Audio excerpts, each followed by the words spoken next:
Cool.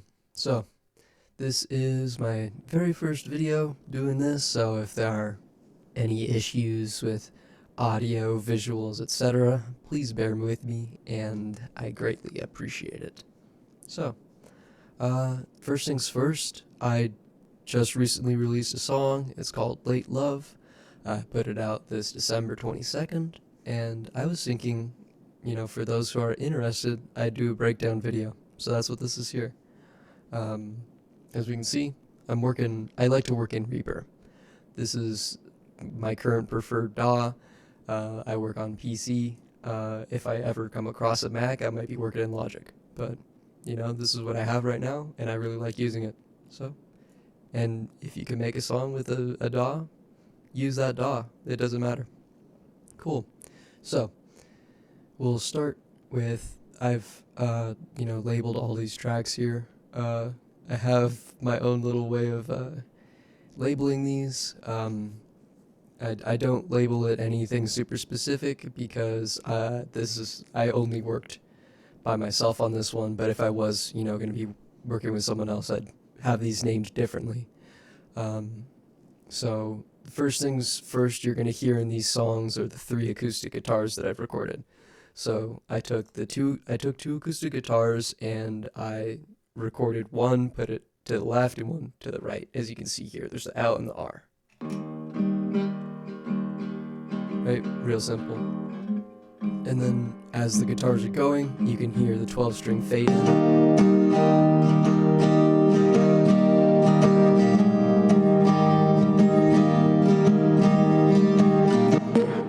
So, what I did with the guitar here, I like to use, as much free stuff as possible. So I use this PTEQX, usually just cut the highs and lows pretty simply. And to be fair, if anyone watching this is like, that is not how you use this thing, that's okay. It gets a sound. So, yep, I just put a little compressor on it too. Real simple. EQ, cut the highs and lows. Because this is lo-fi.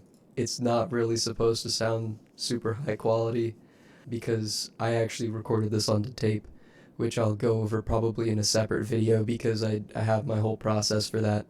But bottom line is I am kind of working on this stuff with the mentality that I'm going to be recording this onto tape. And that's how I kind of mix all these things. That's why it's not as super specific when it comes to my mixes, because I'm cutting out the highs and lows, because those don't really record on a tape. And right, of course, I haven't, done any research into the actual science of, recording on a tape, etc. So I'd love to be corrected. If anyone's there sitting down, ready to type, go for it. Because if I'm doing something wrong, I really don't know. So,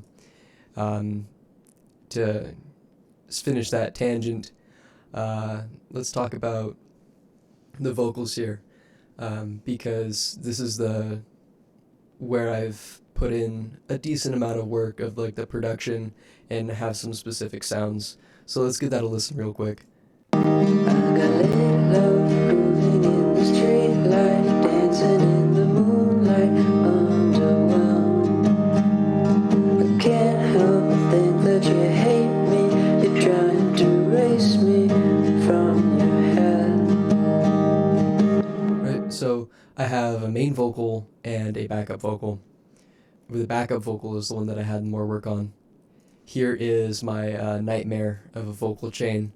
The real brunt of this is the repitch. Bottom line is I put a vocal effect that brings it up 1 octave and one that brings it down 1 octave, which is pretty easy to hear, as I'll show you right now.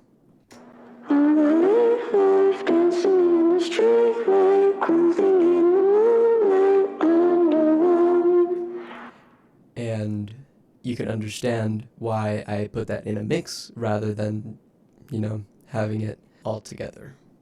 I got lit love, grooving in the street light, dancing in the moonlight, underwhelmed. See how it kind of sits?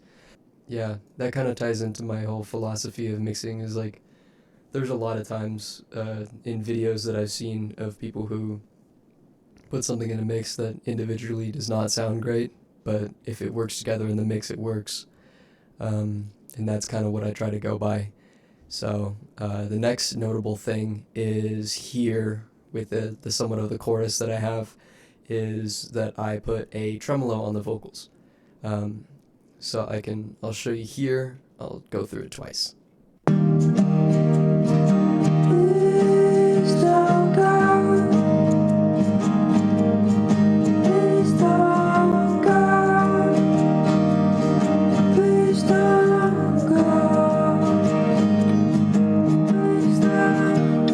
Right? Cool. So, like I said, I have my own way of labeling names. Like I said, so I usually put the tuner, compressor, EQ. This is a tape simulator plugin, which I've put on all the other vocals and stuff. What I usually tend to do is copy and paste, which is probably not the quote unquote right way to do it, but I just take it and edit it, and it all works out. So right here's the tremolo. Please don't go. Right, very simple. It pans from the right to left, and then that's how that makes it work. Right, we have some very quiet piano recordings in here. This was recorded from my Roland Juno DS. I really like that keyboard. It's coming very handy on many different tracks, especially the stuff that I'm going to be, putting out in this upcoming album and upcoming singles. So keep an eye out for that. Right. Everything else I think is pretty self-explanatory. There's this shaker here, right? And then I think another thing of note is this melodica here. I've done quite a bit of work on it because this is a cheapo Goodwill melodica that I have, torn apart and put back together multiple times, especially, to clean, because that would be gross if I just, put my mouth on a Goodwill melodica.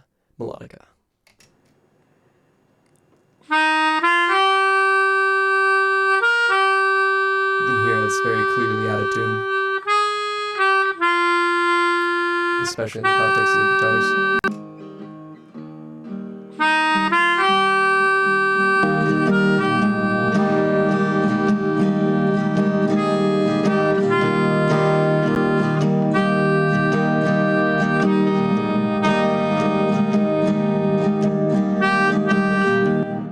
Right. This has been confused for synthesizer. I've had a couple people ask. It's actually a melodica. I think because I have affected it so much, that is what has confused people here and there. I think some might be asking about this here. That is a bit of a secret. That's for later, and we'll get there when we get there. Once this is released in a different format. So this has been Late Love. This has been Mikey. Thank you so much for watching. Like and subscribe. Maybe do a backflip too while you're at it. Yeah. Make sure to drink some water.